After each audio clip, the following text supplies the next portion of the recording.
ਜੀ ਸਾਰੇ ਦੋਸਤਾਂ ਨੂੰ ਜੀ ਆਇਆਂ ਲਾਇਲਪੁਰ ਯੰਗ ਹਿਸਟੋਰੀਅਨ ਕਲੱਬ ਦੇ ਅੱਜ ਦੇ ਇਸ ਪ੍ਰੋਗਰਾਮ ਦੇ ਵਿੱਚ ਜਿਹੜੇ ਦੋਸਤ ਮੈਨੂੰ ਵੇਖ ਰਹੇ ਨੇ ਉਹਨਾਂ ਨੂੰ ਬੇਨਤੀ ਹੈ, ਰਿਕੁਐਸਟ ਹੈ, ਦਰਖਾਸਤ ਹੈ ਕਿ ਤੁਸੀਂ ਸ਼ੇਅਰ ਕਰ ਦਿਓ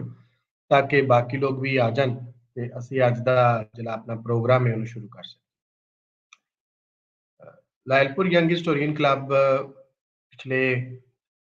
ਸਾਲ ਤੋਂ ਆਪਣਾ ਆਨਲਾਈਨ ਸੀਰੀਜ਼ ਜਿਹੜੀ ਹੈ ਉਹ ਚਲਾ ਰਿਹਾ ਹੈ ਔਰ ਉਹਦੇ ਵਿੱਚ ਅਸੀਂ ਪੰਜਾਬ ਨੂੰ ਲੈ ਕੇ ਔਰ ਉਹਦੇ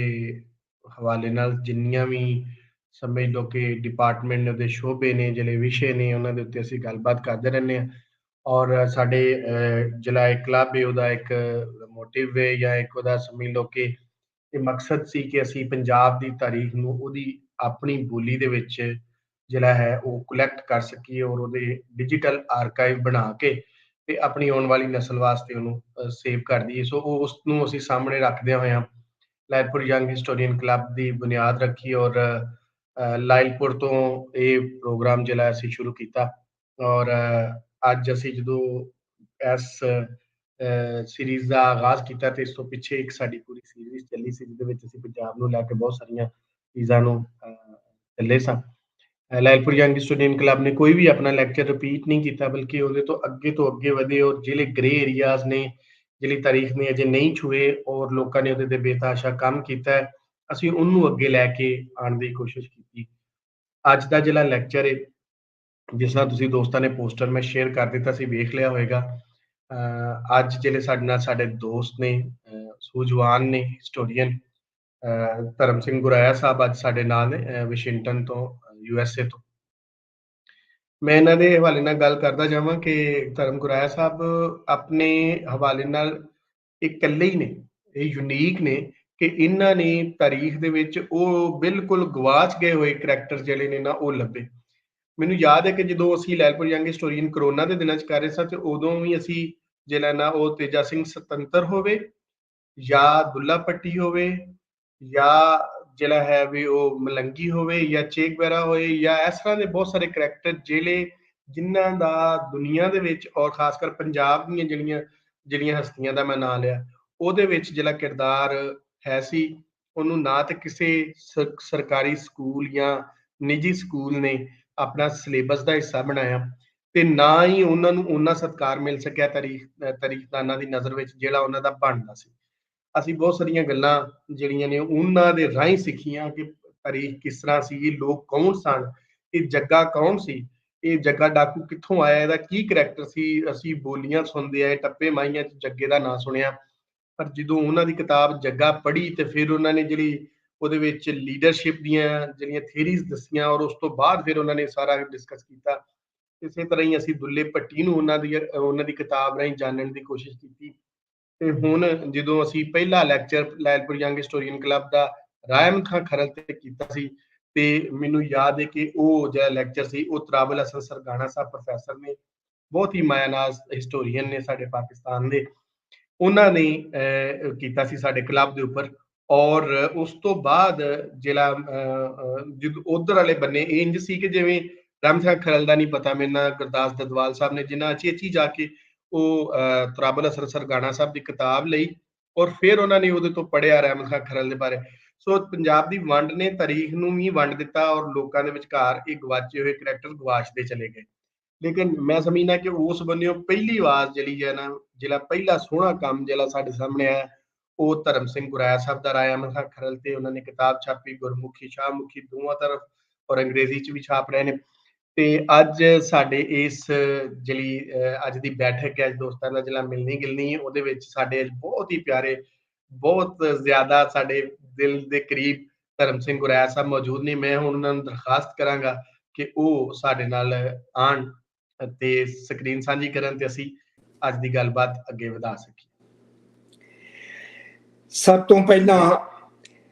ਤੌਹੀਦ ਅਹਿਮਦ ਚੱਠਾ ਸਾਹਿਬ ਤੁਹਾਡੀ ਬਹੁਤ ਹੀ ਸੋਹਣੀ ਜਿਹੜੀ ਆਰਗੇਨਾਈਜੇਸ਼ਨ ਬਣਾਈ ਆ ਤੁਹਾਂ ਲਾਇਲਪੁਰ ਯੂਥ ਹਿਸਟੋਰੀਕਲ ਜਿਹੜਾ ਕਲੱਬ ਆ ਜਿਹੜਾ ਪਿਛਲੇ ਤਕਰੀਬਨ ਕਹਿ ਲਓ 6 ਸਾਲਾਂ ਤੋਂ ਵੀ ਜ਼ਿਆਦਾ ਇਹ ਕੰਮ ਇੰਨਾ ਇੱਕ ਵਿਲੱਖਣ ਕੰਮ ਕਰ ਰਹੇ ਆ। ये एक बड़ी तगड़ी तुसी एक चलदी फिरदी जिहड़ी आ यूनीवर्सिटी जिहड़ी आ वो कायम कीती आ नौजवानां बच्चियां ते बच्चियां वास्ते जिहड़े स्कूलां कालजां यूनीवर्सिटियां जां PhD करदे आ उन्हां वास्ते ते तुहां मैनूं अज फिर हुक्म कीता ते मैं तुहाडे दरबार विच हाजिर हां जी। मेरे वल्लों बड़ी मेहरबानी सबनां नूं प्यार भरी सत श्री अकाल, अस्सलाम अलैकुम।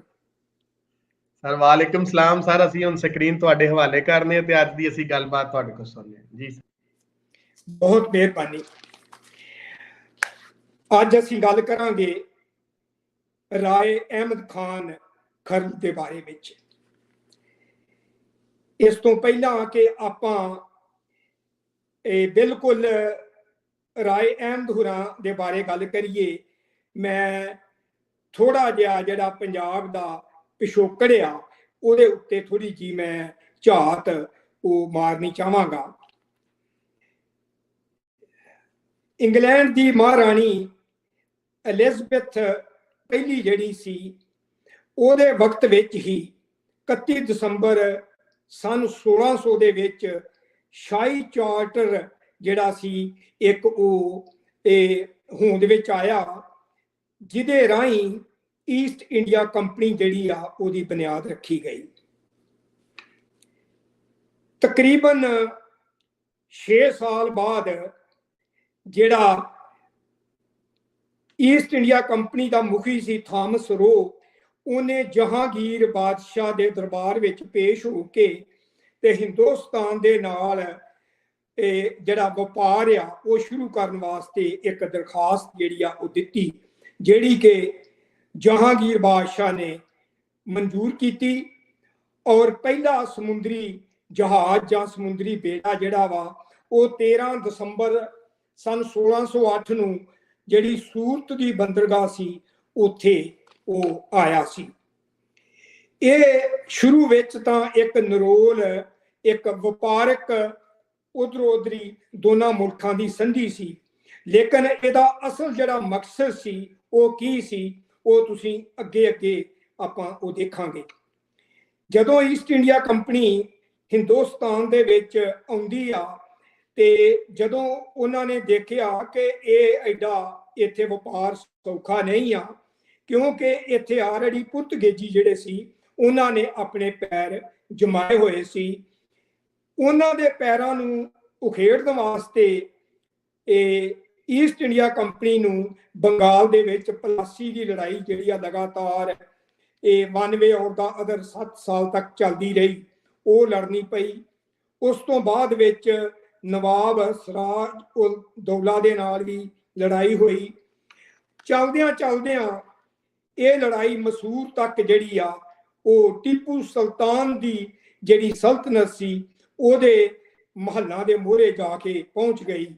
ਔਰ ਟੀਪੂ ਸੁਲਤਾਨ ਜਿਹੜਾ ਵਾ ਉਹਨੂੰ ਜਦੋਂ ਇਹਨਾਂ ਨੇ ਇਹ ਖਤਮ ਕਰਤਾ, ਮੈਂ ਕਹਾਂਗਾ ਸ਼ਹੀਦ ਕਰਤਾ, ਤੇ ਇਹ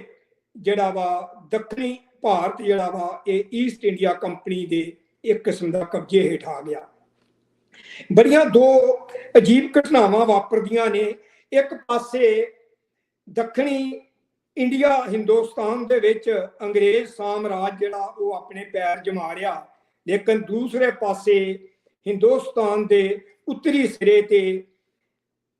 ਮਹਾਰਾਜਾ ਰਣਜੀਤ ਸਿੰਘ ਜਿਹੜਾ ਵਾ ਉਹ ਆਪਣਾ ਰਾਜ ਕਾਇਮ ਕਰ ਰਿਹਾ ਵਾ। ਇਹ ਅਸੀਂ ਗੱਲ ਕਰ ਰਹੇ ਹਾਂ सन 1799 ਦੀ। ਇਹ ਦੋ ਅਹਿਮ ਘਟਨਾਵਾਂ ਜਿਹੜੀਆਂ ਨੇ ਇੱਕੋ ਸਮੇਂ ਵਾਪਰਦੀਆਂ ਨੇ। ਰਣਜੀਤ ਸਿੰਘ ਦੇ ਰਾਜਕਾਲ ਦੇ ਵਿੱਚ ਜੇ ਤੁਸੀਂ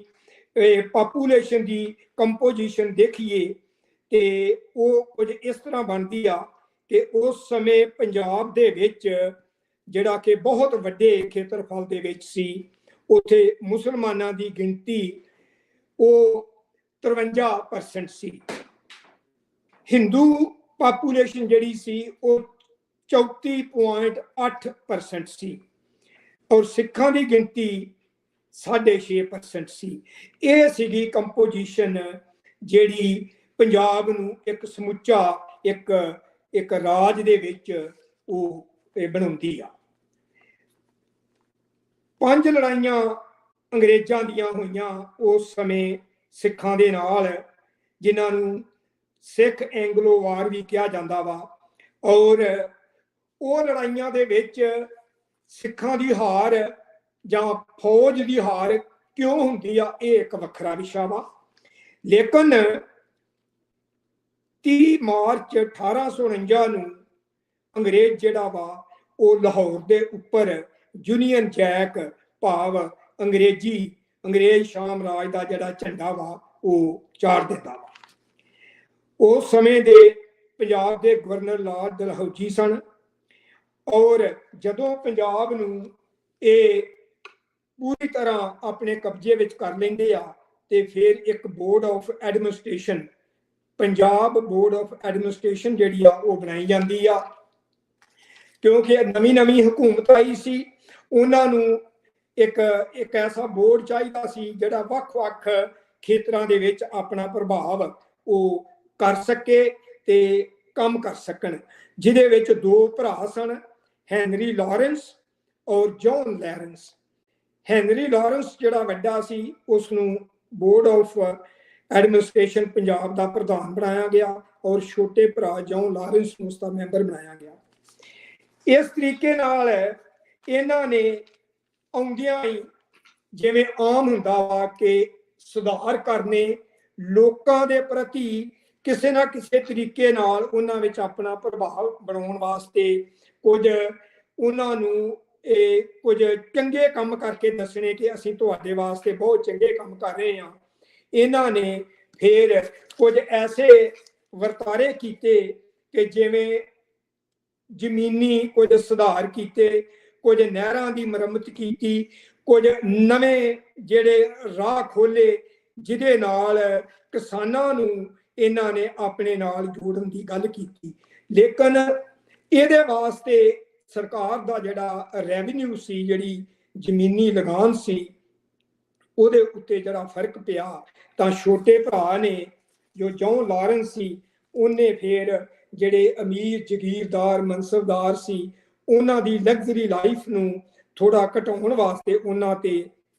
ਥੋੜੇ ਟੈਕਸ ਲਾਏ। ਤਾਂ ਦੋਨਾਂ ਭਰਾਵਾਂ ਦੇ ਵਿੱਚ ਇਸ ਗੱਲ ਤੋਂ ਆਪਸ ਵਿੱਚ ਇਹਨਾਂ ਦੀ ਮੁਖਾਲਫਤ ਹੋ ਗਈ, ਜਿਹਦੇ ਕਰਕੇ ਲਾਰਡ ਡਲਹੌਜੀ ਨੂੰ ਫਿਰ ਇਹ ਜਿਹੜਾ ਬੋਰਡ ਆ ਉਹ ਤੋੜਨਾ ਪਿਆ। ਹੁਣ ਗੱਲ ਆਉਂਦੀ ਆ, ਜਦੋਂ ਅਸੀਂ ਰਾਏ ਅਹਿਮਦ ਖਾਨ ਖਰਲ ਦੀ ਗੱਲ ਕਰਦੇ ਆ ਤੇ ਉਹ ਕੀ ਕਾਰਨ ਸੀਗੇ ਕਿ ਲਾਰਡ ਬਰਕਲੇ ਨੂੰ ਇਸ ਗੁਗੇਰਾ ਜਿਹੜਾ ਜਿਹਨੂੰ ਪਾਕਪਟਨ ਜਿਹੜਾ ਇਹ ਇਲਾਕਾ ਸੀਗਾ, ਇਹਨੂੰ ਇਸ ਪਾਸੇ ਜਾ ਕੇ ਤੇ ਲੋਕਾਂ ਦੇ ਕੋਲੋਂ ਜ਼ਮੀਨੀ ਲਗਾਨ ਕਿ ਉਹ ਜਾ ਕੇ ਸਰਕਾਰੀ ਖਜ਼ਾਨੇ ਵਿੱਚ ਜਮ੍ਹਾਂ ਕਰਾਉਣ, ਨਾਲ ਹੀ ਨੌਜਵਾਨਾਂ ਦੀ ਭਰਤੀ ਵਾਸਤੇ ਉਹਨਾਂ ਦੀ ਮੰਗ ਕਰਨੀ, ਔਰ ਤੀਸਰਾ ਚੰਗੇ ਘੋੜੇ, ਚੰਗੀ ਕਿਸਮ ਦੇ ਘੋੜੇ ਜਿਹੜੇ ਆ ਉਹ ਅੰਗਰੇਜ਼ ਹਾਕਮਸ਼ਾਹੀ ਦੇ ਸਪੁਰਦ ਕਰਨੇ। ਕਿਉਂਕਿ ਆ ਜਾ ਕੇ ਉਦੋਂ ਲੜਾਈਆਂ ਦੇ ਵਿੱਚ, ਮੈਦਾਨੇ ਜੰਗ ਵਿੱਚ ਇਹ ਹਥਿਆਰ ਬਾਅਦ ਚ ਆਉਂਦੇ ਸੀ, ਲੇਕਿਨ ਚੰਗੇ ਘੋੜੇ ਜਿਹੜੇ ਸੀ ਉਹਨਾਂ ਦੀ ਬੜੀ ਵੱਡੀ ਮੰਗ ਸੀ। ਜਦੋਂ ਲਾਰਡ ਬਰਕਲੇ ਜਿਹੜਾ ਵਾ, ਜਦੋਂ ਉਹ ਪਿੰਡ ਦੇ ਇਸ ਇਲਾਕੇ ਦੇ ਗੁਗੇਰਾ ਦੇ ਇਲਾਕੇ ਦੇ ਚੌਧਰੀਆਂ ਨੂੰ ਇਕੱਠਿਆਂ ਕਰਕੇ ਇਹ ਮੰਗ ਕਰਦਾ ਵਾ, ਤਾਂ ਨੌਜਵਾਨ ਰਾਏ ਅਹਿਮਦ ਖਾਨ ਖਰਲ ਜਿਹੜਾ ਵਾ, ਉਹਦਾ ਜਿਹੜਾ ਇਹ ਜਵਾਬ ਹੁੰਦਾ ਵਾ, ਉਹ ਇੱਕ ਕਿਸਮ ਦਾ ਅੰਗਰੇਜ਼ ਹਾਕਮਸ਼ਾਹੀ ਦੇ ਉਲਟ ਇੱਕ ਬੜੀ ਵੱਡੀ ਨਾਬਰ ਹੋਣ ਦੀ ਲਲਕਾਰ ਸੀ। ਰਾਏ ਅਹਿਮਦ ਖਾਨ ਖਰਲ ਨੇ ਕਿਹਾ ਕਿ ਲਾਰਡ ਡਲਹੌਜੀ ਜਿਹੜੇ ਇਹ ਰਾਜਪੂਤ ਖਰਲ ਇਸ ਇਲਾਕੇ ਦੇ ਲੋਕ ਨੇ, ਇਹ ਨਾ ਤੇ ਕਿਸੇ ਨਾਲ ਆਪਣੇ ਘੋੜੇ ਤੇ ਨਾ ਜ਼ਮੀਨਾਂ ਤੇ ਨਾ ਹੀ ਜਿਹੜੇ ਤੂੰ ਨੌਜਵਾਨ ਸਾਡੀਆਂ ਮਾਵਾਂ ਦੇ ਪੁੱਤ ਮੰਗਦਾ ਵਾ, ਅਸੀਂ ਇਹ ਕਦੀ ਕਿਸੇ ਨਾਲ ਇਹ ਚੀਜ਼ਾਂ ਸਾਂਝੀਆਂ ਨਹੀਂ ਕੀਤੀਆਂ। ਸੋ ਜਦੋਂ ਇਹ ਵਰਤਾਰਾ ਇਸ ਤਰ੍ਹਾਂ ਵਰਤਦਾ ਵਾ ਤੇ ਇਹ ਇੱਕ ਆਪਣੇ ਆਪ ਵਿੱਚ ਪੰਜਾਬ ਦੇ ਖੂਨ ਦੇ ਵਿੱਚ ਚਲੀ ਆ ਰਹੀ ਜਿਹੜੀ ਨਾਬਰੀ ਦੀ ਇੱਕ ਰਵਾਇਤ ਸੀ, ਉਹ ਰਵਾਇਤ ਉਹੀ ਸੀ ਜਿਹੜੀ ਜਦੋਂ ਅਕਬਰ ਬਾਦਸ਼ਾਹ ਜੈਮਲ ਫਤਿਹ ਤੋਂ ਉਹਨਾਂ ਦੀ ਧੀ ਦਾ ਡੋਲਾ ਮੰਗਦਾ ਵਾ ਤੇ ਉਹ ਡੋਲਾ ਤੇ ਨਹੀਂ ਦਿੰਦੇ, ਲੇਕਿਨ ਜਿਹੜੇ ਨੇ ਉਹ ਲੜਦੇ ਲੜਦੇ ਚਤੌੜਗੜ੍ਹ ਦੇ ਕਿਲੇ ਵਿੱਚ ਸ਼ਹੀਦ ਜ਼ਰੂਰ ਹੋ ਜਾਂਦੇ ਆ। ਉਸੇ ਨਾਬਰੀ ਨੂੰ ਹੀ ਮੁੜ ਕੇ ਸੰਦਲਬਾਰ ਦੇ ਵਿੱਚ ਬਿਜਲੀ ਖਾਂ ਔਰ ਦੁੱਲੇ ਭੱਟੀ ਦੇ ਪਿਤਾ ਜੀ ਫਰੀਦ ਖਾਨ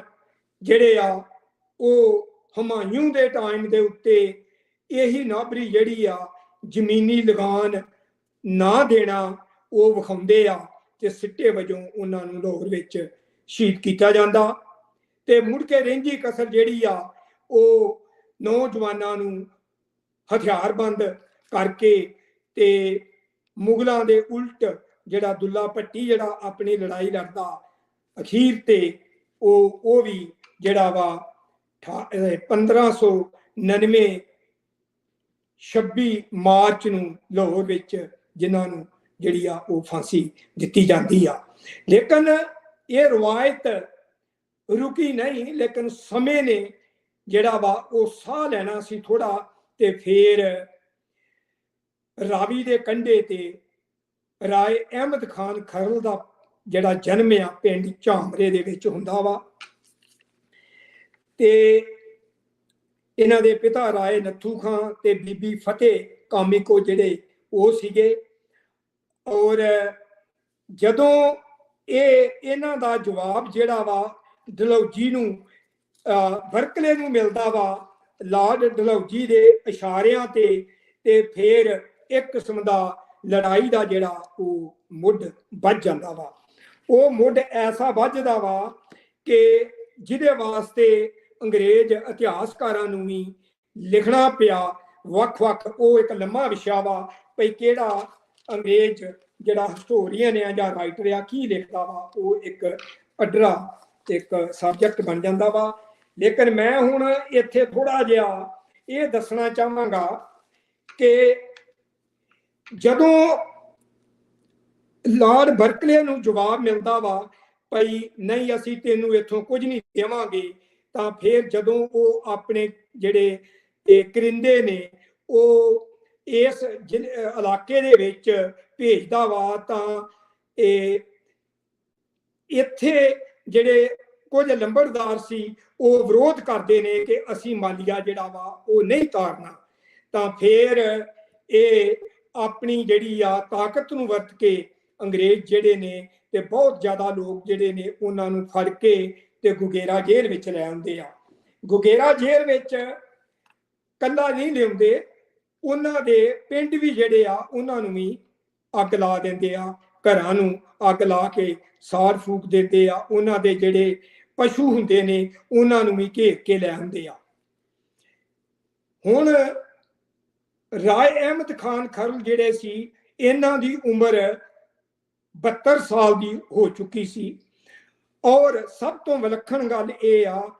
ਕਿ ਇਹਨਾਂ ਦਾ ਸੰਘਰਸ਼ ਸਾਰਾ ਹੀ ਜਿਹੜਾ ਵਾ ਆ ਜਾ ਕੇ ਤੇ 4.5 ਤੋਂ 5 ਮਹੀਨੇ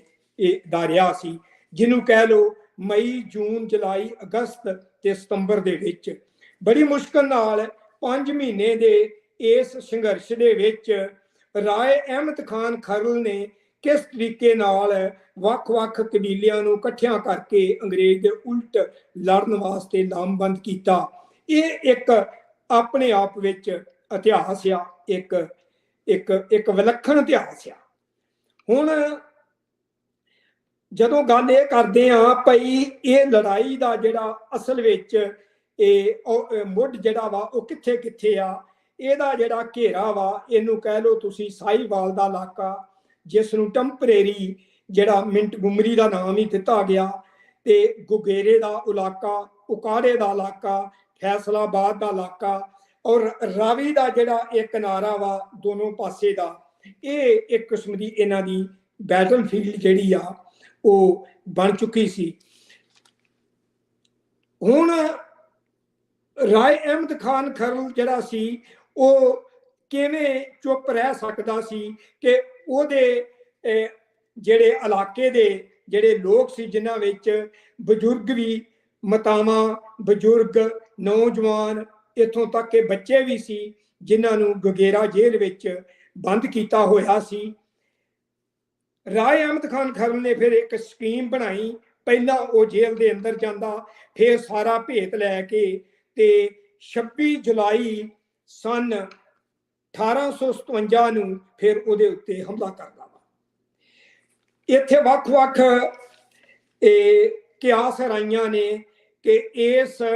ਅਟੈਕ ਦੇ ਉੱਤੇ ਤਕਰੀਬਨ 50 ਲੋਕਾਂ ਦੀ ਮੌਤ ਹੋ ਜਾਂਦੀ ਆ। ਏਡੀ ਅਜ਼ਾਜ਼ ਜਿਨ੍ਹਾਂ ਨੇ ਕਾਲ ਬੁਲੰਦੀ ਜਿਹੜੀ ਆ ਢੋਲਿਆਂ ਦੇ ਵਿੱਚ ਲਿਖੀ ਆ, ਉਹਦੇ ਮੁਤਾਬਕ 145 ਲੋਕਾਂ ਦੀ ਮੌਤ ਹੁੰਦੀ ਆ। ਪਰ ਇਹ ਇੱਕ ਜਿਹੜੀ ਆ ਖੋਜ ਦਾ ਵਿਸ਼ਾ ਜ਼ਰੂਰ ਕਹਿ ਲਓ ਕਿ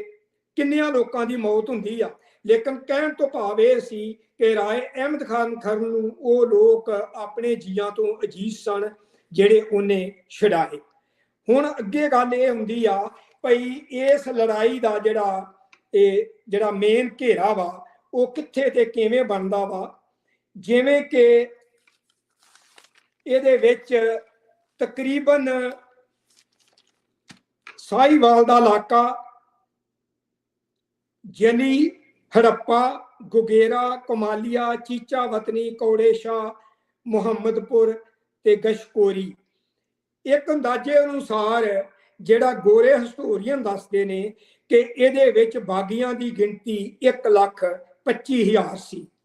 ਇਹ ਗਿਣਤੀ ਜੇ ਵੇਖਿਆ ਜਾਵੇ ਸੁਣਨ ਨੂੰ ਇਹ ਬਹੁਤ ਜ਼ਿਆਦਾ ਗਿਣਤੀ ਬਣਦੀ ਆ, ਪਰ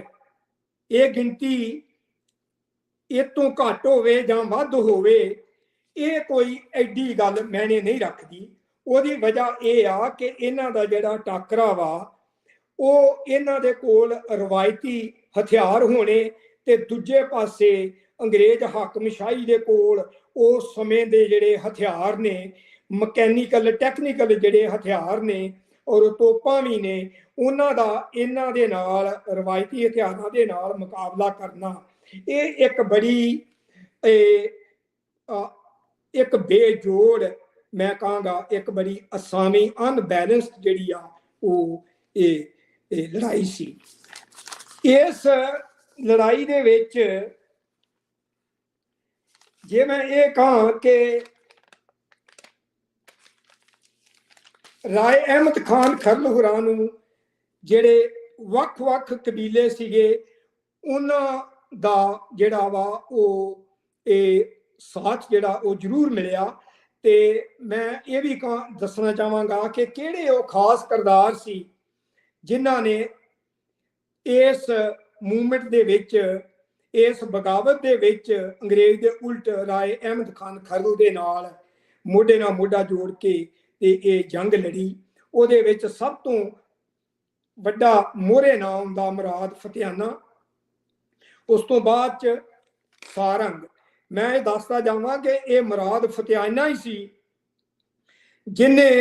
21 ਸਤੰਬਰ 1857 ਨੂੰ ਰਾਏ ਅਹਿਮਦ ਖਾਨ ਖਰਲ ਦੀ ਮੌਤ ਤੋਂ ਬਾਅਦ 2 ਦਿਨ ਬਾਅਦ ਜਿਹੜਾ ਵਾ ਉਹ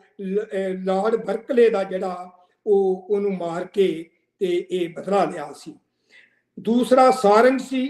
ਜਿਹੜਾ ਗਸ਼ਕੋਰੀਆ ਦੀ ਲੜਾਈ ਵਿੱਚ ਲੜਿਆ ਤੇ ਉਸੇ ਦਿਨ 21 ਸਤੰਬਰ ਨੂੰ ਇਹਦੀ ਸ਼ਹੀਦੀ ਹੁੰਦੀ ਆ। ਵਲੀਦਾਦ ਮਰਦਾਨਾ ਜਿਸ ਨੇ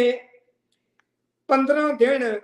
ਜਿਹੜੀ ਵੀ ਕੋਈ ਕਮਿਊਨੀਕੇਸ਼ਨ ਜਾਂ ਕੋਈ ਮੇਲ ਜਾਣੀ ਜਾਂ ਕੋਈ ਸੁਨਾਹ ਪੱਤੇ ਜਾਣੇ ਦਿੱਲੀ, ਮੇਰਠ ਤੋਂ ਲਾਹੌਰ, ਮਲਤਾਨ ਨੂੰ, ਤੇ ਇਹ ਵਲੀਦਾਦ ਮਰਦਾਨਾ ਹੀ ਸੀ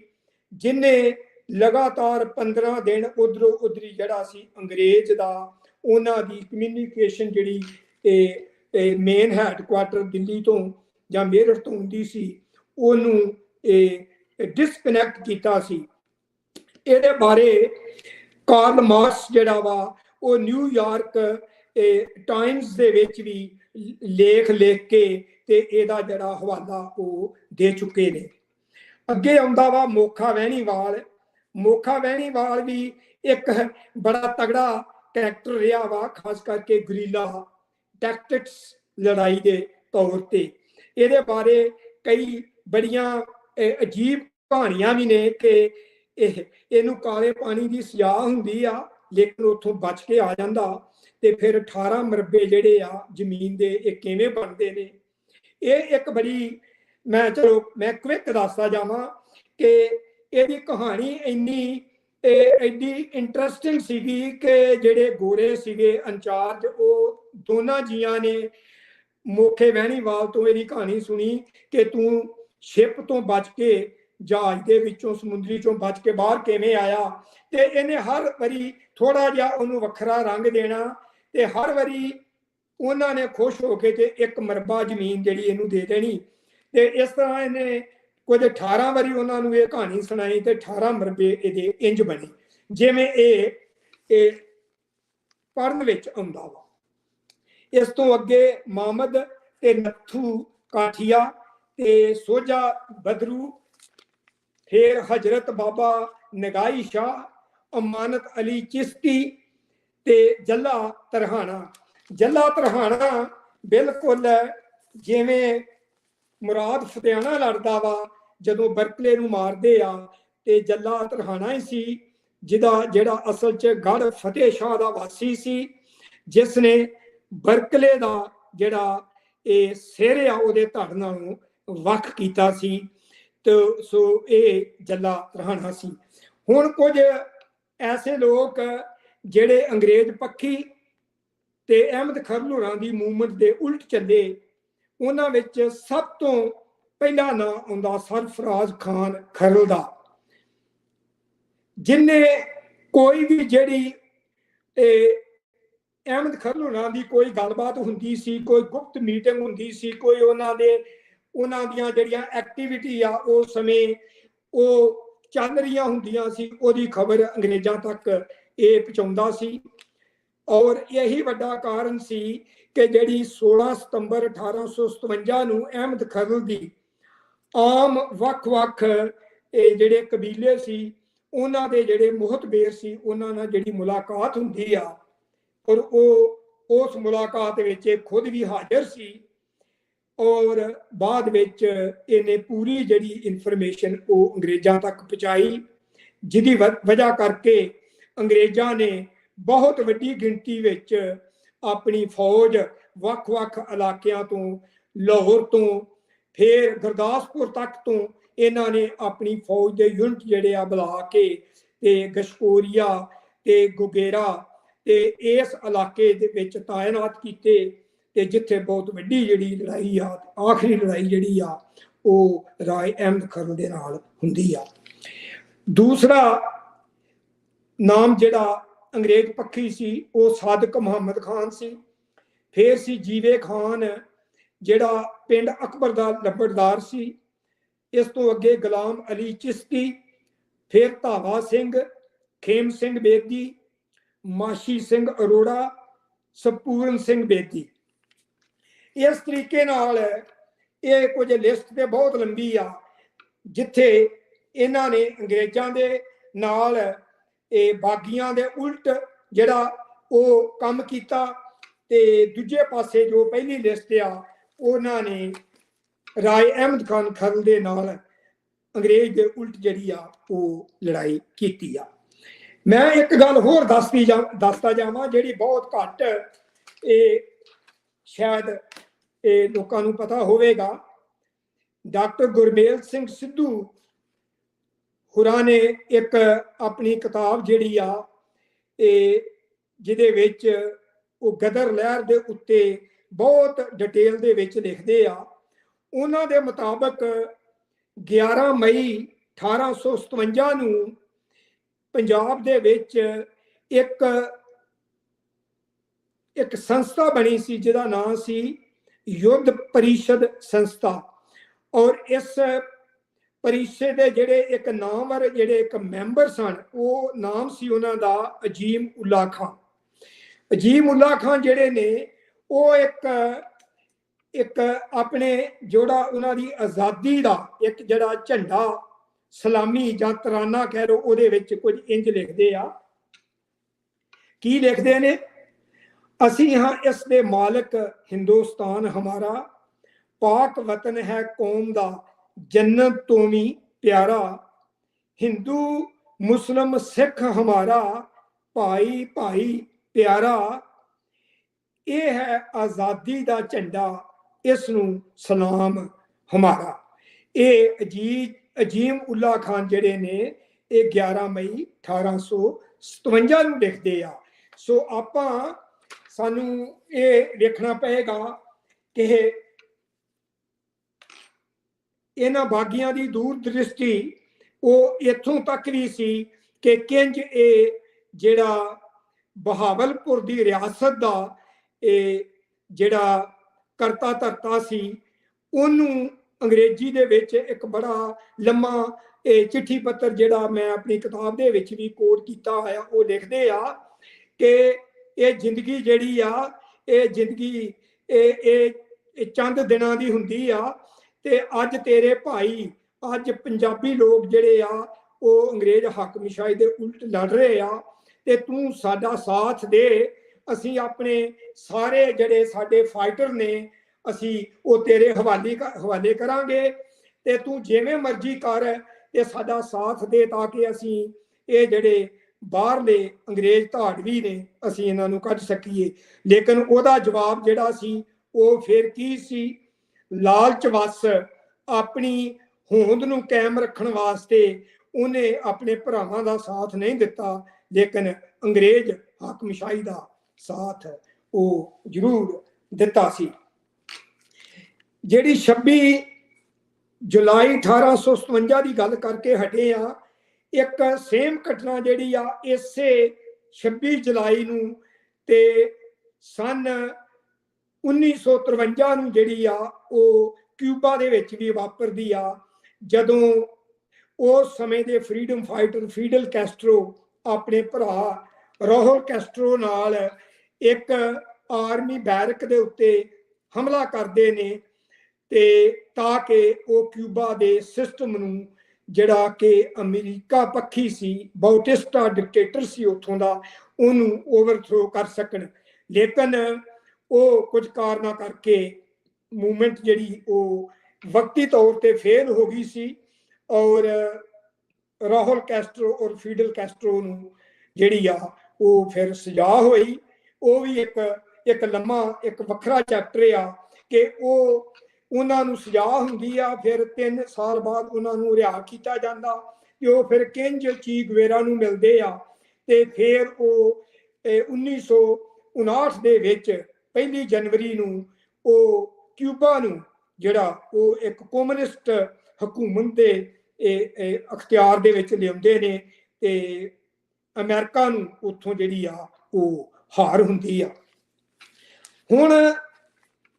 ਅਖੀਰ ਵਿੱਚ ਮੈਂ ਕਹਾਂਗਾ ਇਹ ਵਿਸ਼ਾ ਤੇ ਬਹੁਤ ਲੰਬਾ ਵਾ,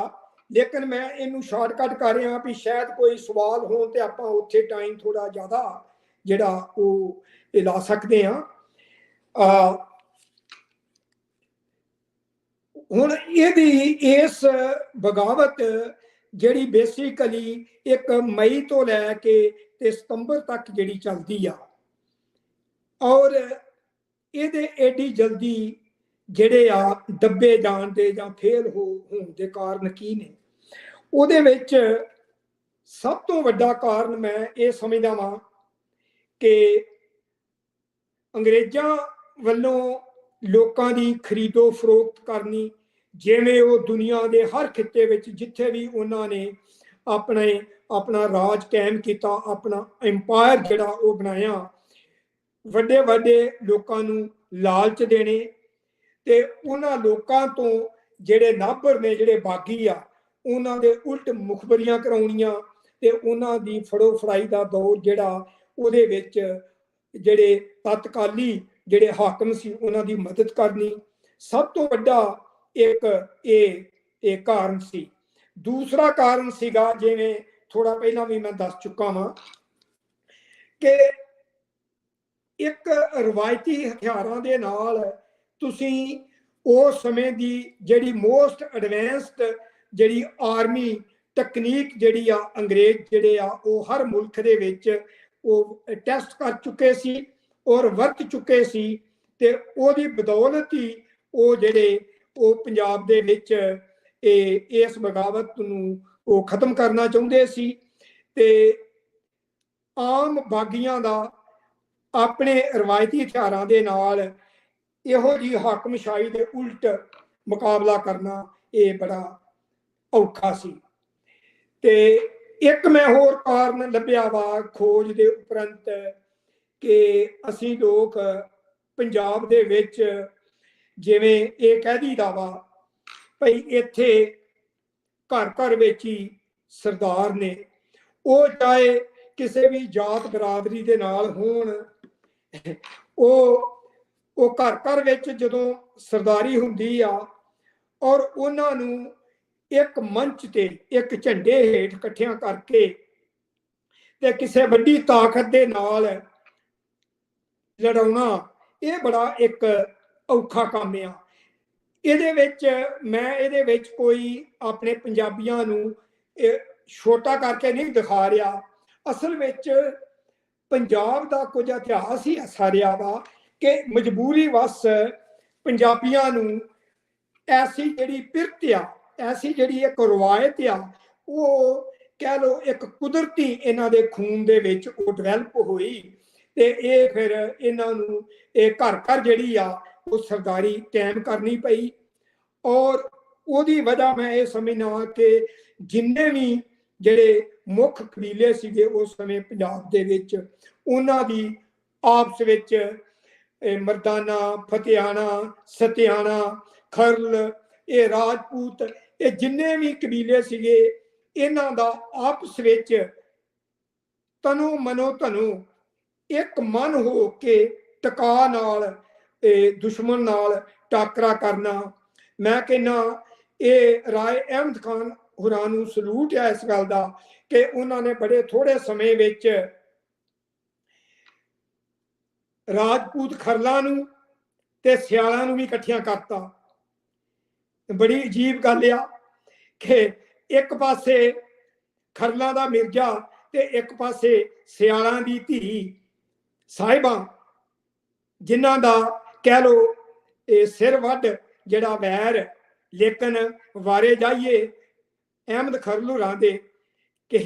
इन्हां भी दोनों गुटां नूं इकट्ठियां करके ते मैदाने जंग विच लैण दा ये एक बड़ी वड्डी गल सी। सो ये कुछ गल्लां ने जिहड़ियां दसणियां जरूरी सी कि इस मूवमेंट दा थोड़ा चिरा जिहड़ा ਇਹਦੀ होंद बहुत थोड़ा समा रही आ, लेकिन वो एडे किहड़े कारण सी कि बड़ी जल्दी जिहड़ी आ ये दबी गई। अखीर विच मैं इस तो पहला कि मैं ये अपना काम जिहड़ा लैक्चर है इहनूं समेटा, एक गल मैं जरूर कहांगा कि वो किहड़ी खास गल सी जिहड़ी मैनूं राय अहमद खान खरल होरां वल खिच के लिआई ते मैं इसनूं अपने लोगों के विच, चाहे वो लहिंदा होवे चाहे वो चढ़दा पंजाब होवे, इनू मैं घट्टो घट्ट पंजाबी गुरमुखी दे विच लिखां ताकि आउण वाली पीढ़ी नूं पता ते लगे कि साडा किड्डा महान विरसा जिन्हों असीं भुल चुके हैं, गवा चुके हैं, ते क्यों ना लोकां दे विच लिआंदा जावे, बच्चिआं नूं पता लगे कि साडा विरसा की सी ते असीं हुण अज किधर नूं जा रहे हैं। सब तो वड्डी गल मैनूं राय अहमद खान खरल दे विच जिन्हें मैनू अपने वाल खिंचिया वो ये सी कि एक ते इन्हां दा एक अमीर कह लो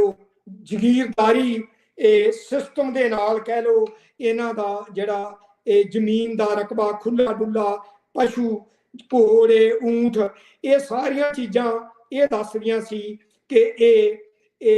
जन्म तो प्यो दादे तो कह लो ये अमीर घराना सी। और दूसरी गल जिहड़ी आ वो उम्र जिहड़ी आ इन्हां दी 72 साल की उम्र, 72 साल की उम्र विच हथ विच तलवार लैके ते दुश्मन दे नाल लोहा लैना, मैनू बिल्कुल सिख धर्म दे विच मैनू बाबा दीप सिंह वाली जिहड़ी उदाहरण आ वो मेरे सामने आ जाती है। और तीसरी गल है कि अपने धर्म दे विच अपनी मर्यादा दे विच रहना, एक पंज नमाजी होना और होना भी परपक्क ਜਿਹਦੀ ਵਜ੍ਹਾ ਕਰਕੇ ਰਾਏ ਅਹਿਮਦ ਖਾਨ ਖਲ ਜਿਹੜਾ ਸੀ ਉਹ ਇਲਾਕੇ ਦੇ ਵਿੱਚ ਇੱਕ ਅਨਕਰਾਊਨਡ ਇੱਕ ਕਿੰਗ ਵਜੋਂ ਜਾਣਿਆ ਜਾਂਦਾ ਸੀ। ਸੋ ਇਹ ਕੁਝ ਚੰਗੇ ਉੱਤਮ ਗੁਣ ਸੀ ਜਿਹੜੇ ਮੈਨੂੰ ਇਹ ਕਹਿੰਦੇ ਭਈ ਆਓ ਥੋੜੀ ਖੋਜ ਕਰੀਏ, ਕੁਝ ਉਹ ਥਾਵਾਂ ਦੇਖੀਏ, ਉਹ ਪਿੰਡ ਵੇਖੀਏ, ਉਹ ਝਾਮਰੇ ਦਾ ਇਲਾਕਾ, ਗੁਗੇਰੇ ਦਾ ਇਲਾਕਾ ਦੇਖੀਏ, ਔਰ ਇਹਨਾਂ ਦੀ ਜਿਹੜੀ ਪੁਸ਼ਤਗਾਂ ਚਲੀ ਆਉਂਦੀ ਆ ਉਹਨਾਂ ਨੂੰ ਮਿਲੀਏ ਤੇ ਫਿਰ ਕੁਝ ਐਸਾ ਕਲਮਬੰਦ ਕਰੀਏ ਜਿਹੜਾ ਅਸੀਂ ਆਪਣੀ ਆਉਣ ਵਾਲੀ ਜਿਹੜੀ ਪੀੜ੍ਹੀ ਆ ਉਹਨੂੰ ਦੇ ਸਕੀਏ। ਸੋ ਮੈਂ ਇੰਨਾ ਹੀ ਕਹਿੰਦਾ ਹੋਇਆ ਹੁਣ ਮੈਂ ਪ੍ਰੋਫੈਸਰ ਚੱਠਾ ਜੀ ਨੂੰ ਕਹਿਣਾ ਕਿ ਉਹ ਆਪਣਾ ਮੰਚ ਨੂੰ ਸੰਭਾਲਣ। ਮਿਹਰਬਾਨੀ। ਬੜੀ ਮਿਹਰਬਾਨੀ ਗੁਰਾਇਆ ਸਾਹਿਬ, ਬਹੁਤ ਸ਼ੁਕਰੀਆ। ਕੁਛ ਹੁਣ ਅਸੀਂ ਕੁਝ ਦੋਸਤਾਂ ਦੇ ਜਿਹੜੇ ਸਵਾਲ ਨੇ ਉਹ ਲਵਾਂਗੇ ਤੇ ਉਹਦੇ ਵਿੱਚ ਇੱਕ ਤੇ ਸਰ ਜਿਹੜੀ ਹੈ ਨਾ ਤੁਸੀਂ ਜਦੋਂ ਇਹ ਕੰਮ ਕਰ ਰਹੇ ਸੋ ਉਹਦੇ ਵਿੱਚ ਜਿਹੜੀ ਤੁਹਾਨੂੰ ਤੁਸੀਂ ਰੈਫਰੈਂਸ ਲੈ ਰਹੇ ਸੋ ਤਹਿਕੀਕ ਵਾਸਤੇ, ਰਿਸਰਚ ਵਾਸਤੇ ਜਿਹੜੇ ਰੈਫਰੈਂਸ ਲੈ ਰਹੇ ਸੋ, ਮਤਲਬ ਤੁਸੀਂ ਸੈਂਸਸ ਦੀ ਗੱਲ ਕੀਤੀ ਜਾਂ ਜਿਹੜੇ ਬਾਕੀ ਤੁਸੀਂ ਰੈਫਰੈਂਸ ਲਏ ਕੁਝ ਉਹਨਾਂ ਬਾਰੇ ਸਾਨੂੰ ਦੱਸੋ। ਜੀ ਹਾਂ, ਇਹਦੇ ਬਾਰੇ ਚੱਠਾ ਸਾਹਿਬ ਇਹ ਕੰਮ ਜਿਹੜਾ ਵਾ ਉਹ ਕਾਫੀ ਔਖਾ ਸੀਗਾ, ਕਿਉਂਕਿ ਸਭ ਤੋਂ ਪਹਿਲਾਂ ਤਾਂ ਇਹਦੇ ਵਿੱਚ ਇਹ ਇਨਫੋਰਮੇਸ਼ਨ ਜਿਹੜੀ ਆ ਉਹ ਬਹੁਤ ਘੱਟ ਜਿਹੜੀ ਆ ਉਹ ਸਾਨੂੰ ਕਿਤੇ ਲਿਖੀ ਮਿਲਦੀ ਆ, ਲੇਕਿਨ ਕੁਝ ਐਸੇ ਜ਼ਰੂਰ ਵੀਰ ਜਿਹੜੇ ਉਹ ਸਾਨੂੰ ਮਿਲੇ ਤੇ ਜਿਨ੍ਹਾਂ ਵਿੱਚ ਸਭ ਤੋਂ ਪਹਿਲਾਂ ਤੇ ਮੈਂ ਕਹਾਂਗਾ ਡਾਕਟਰ ਤੌਹੀਦ ਅਹਿਮਦ ਚੱਠਾ ਸਾਹਿਬ ਨੇ ਨੰਬਰ 1। ਨੰਬਰ 2 ਗੁਗੇਰਾ ਦੇ ਸਰਕਾਰੀ ਕਾਲਜ ਦੇ ਪ੍ਰਿੰਸੀਪਲ ਰਾਏ ਨਾਸਰ ਜਮਾਨ ਗੁਗੇਰਾ ਸਾਹਿਬ, ਜਿਨ੍ਹਾਂ ਨੇ ਸਾਨੂੰ ਬਕਾਇਦਾ ਉਹ ਥਾਵਾਂ ਤੇ ਇਹ ਖੜਿਆ, ਉਹ ਲੋਕਾਂ ਨੂੰ ਮਿਲਾਇਆ, ਜਿਹੜੀ ਤਕਰੀਬਨ ਚੌਥੀ ਪੁਸ਼ਤ ਜਿਹੜੀ ਚਲੀ ਆ ਰਹੀ ਆ ਰਾਏ ਅਹਿਮਦ ਖਾਨ ਖਰਮੂਰਾਂ ਦੀ, ਉਹਨਾਂ ਦੇ ਡੇਰੇ ਤੇ ਖੜਿਆ ਤੇ ਉੱਥੇ ਮਿਲਾਇਆ ਤੇ ਗੱਲਬਾਤ ਹੋਈ। ਔਰ ਤੀਸਰਾ ਪ੍ਰੋਫੈਸਰ ਅਸਦ ਸਲੀਮ ਸ਼ੇਖ ਜਿਹੜੇ ਖੁਦ ਬਹੁਤ ਕੰਮ ਵੱਡਾ ਕਰ ਚੁੱਕੇ ਨੇ ਵੱਖ-ਵੱਖ ਵਿਸ਼ਿਆਂ ਤੇ ਪੰਜਾਬ ਦੇ ਵਿੱਚ, ਇਹ ਪ੍ਰੋਫੈਸਰ ਅਸਦ ਸਲੀਮ ਸ਼ੇਖ ਸਾਹਿਬ ਉਹਨਾਂ ਨੇ ਜਾਣਕਾਰੀ ਤੇ ਬਾਕੀ ਮੈਂ ਇਹ ਜੇ ਕਿਤਾਬ ਜੇ ਤੁਸੀਂ ਦੇਖ ਸਕੋ ਤੇ ਇਹ ਆਪਣੇ professor Turab ul Hasan Sargana Sahib Punjab and the war of independence 1857 1858 ਤੱਕ ਦੀ, ਇਹਨਾਂ ਨਾਲ ਗੱਲਬਾਤ ਵੀ ਹੋਈ। ਕੋਈ ਇਸ ਤਰੀਕੇ ਦੇ ਜਿਹੜੇ ਹਵਾਲੇ, ਬਾਕੀ ਕੁਝ ਮੈਂ ਪੁਰਾਣੀਆਂ ਆਰਕਾਈਵਸ ਲਈਆਂ, ਅੰਗਰੇਜ਼ਾਂ ਦੇ ਟਾਈਮ ਦੀਆਂ ਲਈਆਂ। ਮੈਨੂੰ ਕਾਫੀ ਜ਼ਿਆਦਾ ਕੰਮ ਜਿਹੜਾ ਇਹਦੇ ਉੱਤੇ ਰਿਸਰਚ ਵਰਕ ਕਰਨਾ ਪਿਆ, ਜਿਹੜਾ ਮੈਂ ਬੁੱਕ ਦੇ ਅਖੀਰ ਉੱਤੇ ਜਿਹੜਾ ਮੈਂ ਉਹ ਰੈਫਰੈਂਸ ਜਿਹੜੀਆਂ ਨੇ ਉਹ ਬਕਾਇਦਾ ਮੈਂ ਦਿੱਤੀਆਂ ਹੋਈਆਂ ਨੇ ਜੀ। ਤੇ ਸਰ ਦੂਜਾ ਇਹ ਸਵਾਲ ਕਿ ਜਿਹੜੀ ਜਿੱਦਾਂ ਅਸੀਂ ਵੇਖਦੇ ਹਾਂ ਕਿ 72 ਸਾਲ ਦੀ ਉਮਰ ਦੇ ਵਿੱਚ ਜਿਹੜਾ ਰਾਏ ਅਹਿਮਦ ਖਾਨ ਖਰਲ ਜਿਹੜਾ ਉਹ ਲੜ ਰਿਹਾ ਹੈ, ਕੀ ਇਸ ਤਰ੍ਹਾਂ ਦਾ ਕਰੈਕਟਰ ਪੰਜਾਬ ਤੋਂ ਬਾਹਰ ਕਿਤੇ ਹੋਰ ਕੰਟਰੀ ਦੇ ਵਿੱਚ ਵੀ ਇਸ ਤਰ੍ਹਾਂ ਦਾ ਕੋਈ ਤੁਹਾਨੂੰ ਨਜ਼ਰ ਆਇਆ ਜਿਹਦੇ ਨਾਲ ਤੁਸੀਂ ਉਹਨੂੰ ਕੰਪੇਅਰ ਕਰ ਸਕੋ? ਦੇਖੋ, ਮੈਂ ਕਾਫੀ ਜਦੋਂ ਮੈਂ ਜੱਗਾ ਸੂਰਮਾ ਲਿਖਿਆ ਸੀ ਉਹਦੇ ਵਿੱਚ ਮੈਂ ਇੰਟਰਨੈਸ਼ਨਲ ਲੈਵਲ ਦੇ ਐਸੇ ਕਰੈਕਟਰ ਜਿਹੜੇ ਕਿਸਾਨੀ ਨਾਲ ਜੁੜੇ ਸੀ, ਜਿਹੜੇ ਡਾਊਨ ਟੂ ਅਰਥ ਸੀਗੇ, ਹਾਰਡ ਵਰਕਿੰਗ ਲੋਕ ਸੀਗੇ, ਪਰ ਮਜਬੂਰੀ ਵਸ ਜਿਨ੍ਹਾਂ ਨੂੰ ਕੁਝ ਐਸਾ ਕਦਮ ਉਠਾਉਣੇ ਪਏ ਕਿ ਉਹਨਾਂ ਨੂੰ ਇਹ ਨਾਬਰ ਹੋਣਾ ਪਿਆ। ਉਹਨਾਂ ਵਿੱਚ ਮੈਨੂੰ ਕੋਈ ਐਸਾ ਕਿਰਦਾਰ ਨਹੀਂ ਲੱਭ ਸਕਿਆ ਕਿ ਜਿਹੜਾ ਰਾਏ ਅਹਿਮਦ ਖਾਨ ਖਰਲੂਹਰਾਂ ਦੇ ਇਹ ਜਿਹੜਾ ਵਾ ਉਹ ਕੱਦ ਕਾਟਦਾ ਹੋਵੇ, ਮੈਨੂੰ ਨਹੀਂ ਮਿਲਿਆ। ਹਾਂ, ਇੱਕ ਗੱਲ ਮੈਂ ਕਹਾਂਗਾ, ਜਿਵੇਂ ਮੈਂ ਪਹਿਲਾਂ ਮੈਂਸ਼ਨ ਕੀਤਾ ਵਾ ਕਿ ਬਾਬਾ ਦੀਪ ਸਿੰਘ ਜਿਹੜੇ ਸੀਗੇ, ਜਦੋਂ ਉਹਨਾਂ ਨੇ ਅਬਦਾਲੀ ਦੇ ਉਲਟ ਖੰਡਾ ਚੱਕਿਆ ਸੀ ਤੇ ਉਹ ਤਕਰੀਬਨ 80 ਸਾਲ ਦੀ ਉਮਰ ਸੀ ਉਹਨਾਂ ਦੀ। ਸੋ ਕੁਝ ਹੋਰ ਵੀ ਹੋਣਗੇ लेकिन इस खास 1857 ਦੇ ਅੱਗੇ ਪਿੱਛੇ ਦੇ ਗੇੜ ਦੇ ਵਿੱਚ ਇਹ ਰਾਏ ਅਹਿਮਦ ਖਾਨ ਖਰਲੀ ਸੀ। ਜੀ ਬਿਲਕੁਲ ਠੀਕ। ਤੇ ਅੱਜ ਦੀ ਇਸ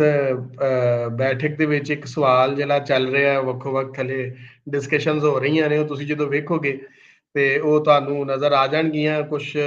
ਸ਼ਾਹਮੁਖੀ ਉਰਦੂ ਚ ਨੇ, ਤੇ ਮੈਂ ਉਹਦੇ ਚ ਇੱਕ ਵੱਡੀ ਗੱਲ ਹੈ ਵੀ ਇਹ ਕਿ ਤੁਸੀਂ ਕੀ ਸਮਝਦੇ ਹੋ ਕਿ ਜਿਹੜੀ ਤਾਰੀਖ ਹੈ ਉਹਦੇ ਵਿੱਚ ਇਸ ਕਰੈਕਟਰ ਨੂੰ, ਰਾਏ ਅਹਿਮਦ ਖਾਨ ਖਰਲ ਨੂੰ ਕਿਉਂ ਬਾਹਰ ਰੱਖਿਆ ਜਾਂਦਾ ਜਾਂ ਕਿਉਂ ਏਡਾ ਲੁਕਾਇਆ ਜਾਂਦਾ? ਤੁਸੀਂ ਇਸ ਕੰਮ ਦੇ ਦੌਰਾਨ ਕੀ ਮਹਿਸੂਸ ਕੀਤਾ? ਦੇਖੋ, ਕੱਲਾ ਇਸੇ ਨੂੰ ਨਹੀਂ ਰੱਖਿਆ ਜਾਂਦਾ। ਇਹ ਸਵਾਲ ਬੜਾ ਵਧੀਆ ਸਵਾਲ ਆ ਜਿਹੜਾ ਕਿ ਹਰ ਵਾਰੀ ਐਵਰੀਡੇ ਸਾਡੇ ਦਿਮਾਗ 'ਚ ਆਉਂਦਾ ਵਾ। ਅੱਜ ਦੇ ਹਾਲਾਤਾਂ ਦੇ ਮੁਤਾਬਕ ਇਹ ਦੁੱਲਾ ਭੱਟੀ ਨੂੰ ਚੋਰ, ਡਾਕੂ, ਚੱਕਾ ਤੇ ਇਹ ਧਾੜਵੀ ਤੇ ਇਹ ਬੜੀ ਵਧੀਆ ਤਰੀਕੇ ਨਾਲ, ਬੜੀ ਵਧੀਆ ਸ਼ੈਲੀ ਵਿੱਚ ਕਹਿ ਦਿੰਦੇ ਨੇ, ਲੇਕਿਨ ਉਹਦੇ ਅਸਲ ਕਿਰਦਾਰ ਨੂੰ ਜਿਹੜਾ ਵਾ ਉਹ ਸਾਡੇ ਸਾਹਮਣੇ ਕਦੀ ਨਹੀਂ ਦੱਸਿਆ ਗਿਆ। ਜਿਹੜਾ ਕਿ ਮੈਂ ਧਰਤੀ ਪੁੱਤਰ, ਜਿਹੜਾ ਦੁੱਲਾ ਭੱਟੀ ਕਿਤਾਬ ਜਿਹੜੀ ਰੀਸੈਂਟ ਤੁਹਾਡੇ ਕੋਲ ਵੀ ਸ਼ਾਇਦ ਹੋਏਗੀ ਸ਼ਾਹਮੁਖੀ 'ਚ, ਔਰ ਮੈਂ ਉਹਦੇ ਵਿੱਚ ਦੱਸ ਚੁੱਕਾ ਵਾਂ ਕਿ ਕਦੀ ਵੀ ਸਮੇਂ ਦੀਆਂ ਹਕੂਮਤਾਂ ਜਿਹੜੀਆਂ ਨੇ ਉਹ ਨਾਭਰ ਲੋਕਾਂ ਨੂੰ ਉਹਨਾਂ ਦੀ ਹੂ-ਬ-ਹੂ ਜਿਹੜਾ ਕਿਰਦਾਰ ਆ ਉਹਦੇ ਵਿੱਚ ਲੋਕਾਂ ਦੇ ਸਾਹਮਣੇ ਪੇਸ਼ ਨਹੀਂ ਕਰਨਗੇ। ਇਹ ਆਦਿ ਕਾਲ ਤੋਂ ਹੁੰਦਾ ਆਇਆ, ਅੱਜ ਵੀ ਤੇ ਗਾਂ ਵੀ ਹੁੰਦਾ ਰਹੇਗਾ। ਇਹ ਸਾਡਾ ਤੁਹਾਡਾ ਫਰਜ਼ ਬਣਦਾ ਵਾ, ਜਿਹੜੇ ਕੌਨਸ਼ੀਅਸ ਲੋਕ ਨੇ, ਜਿਹੜੇ ਅਵੇਕਡ ਨੇ, ਕਿ ਅਸੀਂ ਕੁਝ ਜੋ ਇਤਿਹਾਸ ਵਿੱਚ ਪਿੱਛੇ ਲਿਖਿਆ ਵਾ ਗਲਤ ਨੂੰ ਠੀਕ ਕਰੀਏ, ਔਰ ਗਾਂ ਜਿਹੜੇ ਇਗਨੋਰ ਕੀਤੇ ਗਏ ਕਰੈਕਟਰ ਨੇ ਉਹਨਾਂ ਨੂੰ ਸਹੀ ਤਰੀਕੇ ਨਾਲ ਬਿਨਾਂ ਕਿਸੇ ਉਹਨਾਂ ਦੀ ਬਿਨਾਂ ਕਿਸੇ ਕਨਸੈਸ਼ਨ ਦੇ ਅਸੀਂ ਉਹਨਾਂ ਨੂੰ ਲੋਕਾਂ ਦੇ ਵਿੱਚ ਪੇਸ਼ ਕਰੀਏ। ਤੇ ਜੋ ਮੈਨੂੰ ਲੱਗਦਾ ਵੀ ਮੈਂ ਕਾਫੀ ਹੱਦ ਤੱਕ ਰਾਏ ਅਹਿਮਦ ਖਾਨ ਖਰਲੂ ਹੋਰਾਂ ਦੇ ਨਾਲ ਜਿਹੜਾ ਇਨਸਾਫ ਕੀਤਾ ਵਾ। ਮੈਂ ਇਹਨਾਂ ਨੂੰ ਕਿਉਂਕਿ ਤੇ ਜਿਹੜਾ ਸਵਾਲ ਤੁਹਾਡਾ ਵਾ ਕਿ ਇਹ ਸਾਨੂੰ ਨਹੀਂ ਦੱਸਿਆ ਜਾਏਗਾ, ਕਦੀ ਵੀ ਨਹੀਂ ਦੱਸਿਆ ਜਾਏਗਾ। ਕਦੀ ਵੀ ਕਿਸਾਨ ਮੂਵਮੈਂਟ ਜਿਹੜੀ 2019 ਤੋਂ 20 ਤੱਕ ਤੇ 21 ਤੱਕ ਪੰਜਾਬ ਦਿੱਲੀ ਦੀਆਂ ਬਰੂਹਾਂ ਤੇ ਉਹ ਲੜੀ ਜਾਂਦੀ ਰਹੀ ਆ, ਉਹਨੂੰ ਕਦੀ ਵੀ ਕਿਤਾਬ ਦੇ ਵਿੱਚ, ਇਤਿਹਾਸ ਦੇ ਵਿੱਚ ਜਿਹੜਾ ਉਹ ਨਹੀਂ ਦੱਸਿਆ ਜਾਵੇਗਾ, ਕਿਉਂਕਿ ਉਹ ਜੇ ਦੱਸਣਗੇ ਤੇ ਫਿਰ ਉਹਨਾਂ ਦਾ ਆਪਣਾ ਕਿਰਦਾਰ ਜਿਹੜਾ ਵਾ ਉਹ ਨੰਗਾ ਹੁੰਦਾ ਵਾ। ਤੇ ਇਸ ਕਰਕੇ ਇਹ ਸਾਡਾ ਤੁਹਾਡਾ ਫਰਜ਼ ਆ ਕਿ ਅਸੀਂ ਇਹਨਾਂ ਲੋਕਾਂ ਨੂੰ ਲੋਕਾਂ ਸਾਹਮਣੇ ਸਹੀ ਤਰੀਕੇ ਨਾਲ ਪੇਸ਼ ਕਰੀਏ। ਜੀ, ਅਸੀਂ ਜਦੋਂ ਰਾਏ ਅਹਿਮਦ ਖਾਨ ਖਰਲ ਦੀ ਗੱਲ ਕਰਨੇ ਤੇ ਸਾਡੇ ਵਾਲੇ ਬੰਨੇ ਪਹਿਲੇ ਕੰਮਾਂ ਦੇ ਵਿੱਚੋਂ ਸਈਦ ਭੁੱਟਾ ਸਾਹਿਬ ਦਾ ਕੰਮ ਹੀ ਆਉਂਦਾ ਹੈ। ਉਸ ਤੋਂ ਬਾਅਦ ਫਿਰ ਜਿਹੜਾ ਤਰਾਬਲ ਅਸਦ ਸਰਗਾਣਾ ਸਾਹਿਬ ਦਾ ਕੰਮ ਹੈ। ਇਸ ਤੋਂ ਬਾਅਦ ਕਾਲਬਲੀ ਦੀ ਤੁਸੀਂ ਆਜ਼ਾਦ ਦੀ ਗੱਲ ਕੀਤੀ। ਕੀ ਤੁਸੀਂ ਚੜ੍ਹਦੇ ਪੰਜਾਬ ਦੇ ਵਿੱਚ ਕੋਈ ਐਸੀ ਕੋਈ ਲਿਖਤ ਵੇਖੀ ਜਿਹਦੇ ਵਿੱਚ ਰਾਏ ਅਹਿਮਦ ਖਾਨ ਖਰਲ ਦੇ ਹਵਾਲੇ ਨਾਲ ਕੋਈ ਕੰਮ ਹੋਵੇ, ਜਾਂ ਜਦੋਂ ਤੁਸੀਂ ਉੱਥੇ ਗੱਲਬਾਤ ਕਰਦੇ ਸੋ ਤੇ ਉਹਨਾਂ ਦਾ ਕੀ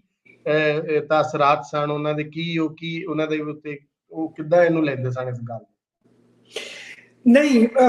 ਬਿਲਕੁਲ। ਮੈਂ ਤਾਂ ਪਹਿਲਾਂ ਗੱਲ ਕੀਤੀ ਸੀ ਕਿ ਚੱਠਾ ਸਾਹਿਬ ਸਾਡੇ ਪਾਸੇ ਕਿਸੇ ਵੀ ਕਿਤਾਬ ਦੇ ਵਿੱਚ ਮੈਟਰ ਆਫ ਫੈਕਟ, ਹੁਣ ਮੈਂ ਜਦੋਂ ਗੱਲਬਾਤ ਕਰਦਾ ਵਾਂ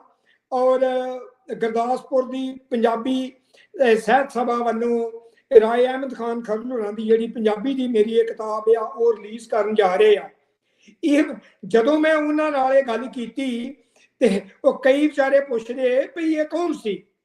ਮੈਂ ਕਿਹਾ ਬਾਰੇ ਜਾਈਏ। ਮੈਂ ਫਿਰ ਕਿਹਾ ਇਹ ਤੁਹਾਡਾ ਕਸੂਰ ਨਹੀਂ ਹੈ,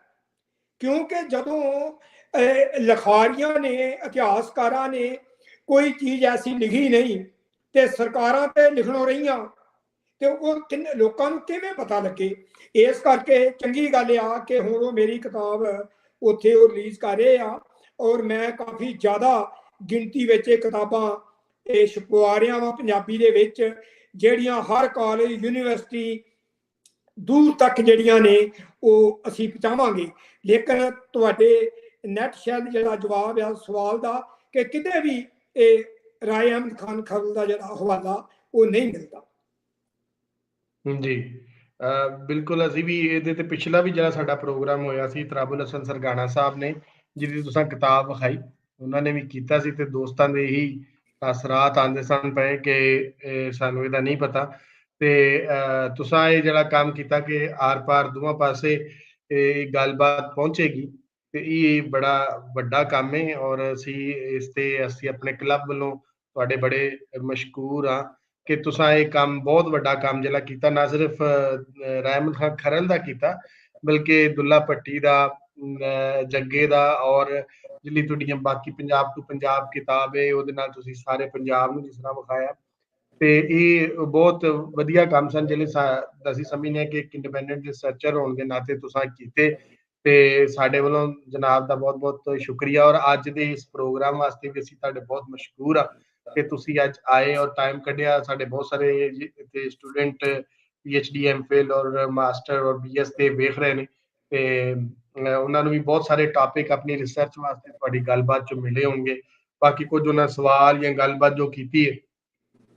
ਉਹ ਤੁਹਾਡੀ ਡਿਸਕਸ਼ਨ ਦੀ ਪੋਸਟ ਦੇ ਥੱਲੇ ਫੇਸਬੁੱਕ ਦੇ ਥੱਲੇ ਔਰ YouTube ਵਾਲੇ ਦੇ ਥੱਲੇ ਲਿਖੀ ਹੈ ਤੁਸੀਂ ਉਹਨੂੰ ਵੇਖ ਸਕਦੇ ਹੋ ਜੇ ਤੁਹਾਡੇ ਕੋਲ ਟਾਈਮ ਹੋਏ ਤੇ ਤੁਸੀਂ ਉਹਦਾ ਜਵਾਬ ਵੀ ਜ਼ਰੂਰ ਦੇ ਦੇਣਾ ਬਾਕੀ ਤੁਸੀਂ ਜਿਹੜਾ ਰਿਸਪੌਂਸ ਹੈ ਉਹ ਵੀ ਚੈੱਕ ਕਰ ਸਕਦੇ ਹੋ ਸਰ ਅੱਜ ਦੇ ਇਸ ਟਾਈਮ ਵਾਸਤੇ ਤੁਹਾਡਾ ਬਹੁਤ ਬਹੁਤ ਸ਼ੁਕਰੀਆ ਬਹੁਤ ਮਿਹਰਬਾਨੀ ਦੁਬਾਰਾ ਲਾਲਪੁਰ ਜੰਗ ਹਿਸਟੋਰੀਅਨ ਕਲੱਬ ਵੱਲੋਂ ਇਹ ਬਹੁਤ ਚੰਗਾ ਕੰਮ ਕਰ ਰਹੇ ਹੋ ਤੇ ਇਸੇ ਤਰੀਕੇ ਨਾਲ ਅਸੀਂ ਦੁਆ ਕਰਦੇ ਹਾਂ ਕਿ ਇਹ ਲੜੀ ਜਿਹੜੀ ਆ ਲਗਾਤਾਰ ਚੱਲਦੀ ਰਹੇ ਤੇ ਨਵੀਆਂ ਗੱਲਾਂ ਨਵੇਂ ਕਿਰਦਾਰ ਜਿਹੜੇ ਆ ਤੇ ਨਵੀਂ ਖੋਜ ਅਸੀਂ ਉਹ ਆਪਣੇ ਨੌਜਵਾਨਾਂ ਤੱਕ ਉਹ ਪਹੁੰਚਾਉਂਦੇ ਰਹੀਏ ਬਹੁਤ ਮਿਹਰਬਾਨੀ ਬਹੁਤ ਬਹੁਤ ਮਿਹਰਬਾਨੀ ਗੁਰਾਇਆ ਸਾਹਿਬ ਤੁਹਾਡੇ ਆਉਣ ਦਾ ਬਹੁਤ ਸ਼ੁਕਰੀਆ ਜਿਹੜੇ ਦੋਸਤ ਸਾਨੂੰ ਵੇਖ ਰਹੇ ਨੇ ਉਹਨਾਂ ਦਾ ਵੀ ਬਹੁਤ ਸ਼ੁਕਰੀਆ ਬਹੁਤ ਸਾਰੇ ਸਵਾਲਾਤ ਜਿਹੜੇ ਇੱਥੇ ਮੌਜੂਦ ਨੇ ਉਹ ਗੁਰਾਇਆ ਸਾਹਿਬ ਰਿਕੁਐਸਟ ਕੀਤੀ ਉਹ ਪਰਸਨਲੀ ਉਹਨੂੰ ਵੇਖ ਕੇ ਉਹਦਾ ਆਨਸਰ ਕਰ ਦੇਣਗੇ ਜਿਹੜੇ ਦੋਸਤ ਇੱਥੇ ਮੌਜੂਦ ਨੇ ਉਹਨਾਂ ਦਾ ਬਹੁਤ ਬਹੁਤ ਸ਼ੁਕਰੀਆ ਔਰ ਮੈਂ ਬਸ ਉਹਨਾਂ ਨੂੰ ਇਹੀ ਰਿਕੁਐਸਟ ਕਰਾਂਗਾ ਕਿ ਤੁਸੀਂ ਇਹਨੂੰ ਸ਼ੇਅਰ ਕਰ ਦਿਓ ਔਰ ਆਉਣ ਵਾਲੀ ਬੁੱਧ ਨੂੰ ਸਾਡਾ ਇੱਕ ਬਹੁਤ ਵੱਡਾ ਪ੍ਰੋਗਰਾਮ ਹੋਣ ਜਾ ਰਿਹਾ ਜਿਹਦੇ ਵਿੱਚ ਨਦੀਮ ਉਮਰ ਤਾਰੜ ਸਾਹਿਬ ਜਿਹੜਾ ਹੈ ਗੁਦਾਰਾ ਦੇ ਉੱਪਰ ਗੱਲਬਾਤ ਕਰਨਗੇ ਪੋਸਟਰ ਸ਼ੇਅਰ ਹੋ ਜਾਏਗਾ ਤੇ ਬਾਕੀ ਜਿਹੜੇ ਵੀ ਦੋਸਤ ਨਹੀਂ ਵੇਖ ਸਕੇ ਉਹ ਇਹਨੂੰ ਵੇਖਣ ਔਰ ਆਪਣੀ ਗੱਲਬਾਤ ਇੱਥੇ ਜ਼ਰੂਰ ਸ਼ੇਅਰ ਕਰਨ ਬਹੁਤ ਬਹੁਤ ਸ਼ੁਕਰੀਆ